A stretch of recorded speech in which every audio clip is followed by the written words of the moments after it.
திமுக மூத்த நிர்வாகிகளுடன் அக்கட்சியின் தலைவரும் முதலமைச்சருமான ஸ்டாலின் இன்று ஆலோசனை நடத்தினார்.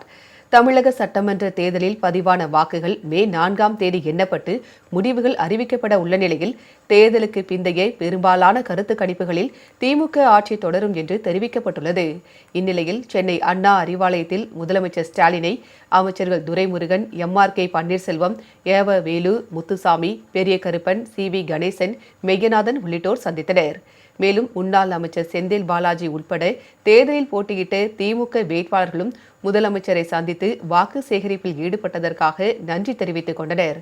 அவர்களுடன் ஆலோசனை மேற்கொண்ட முதலமைச்சர் வாக்கு எண்ணிக்கையை மேற்பார்வையிடும் திமுக வாக்குச்சாவடி முகவர்கள் மிகவும் கவனமாக இருக்க வேண்டும் என்றும், வாக்குகள் முழுமையாக எண்ணி முடிக்கப்படும் வரை ஒவ்வொரு நிகழ்வையும் உன்னிப்பாக கவனிக்க வேண்டும் என்றும் அவர் வலியுறுத்தியுள்ளார்.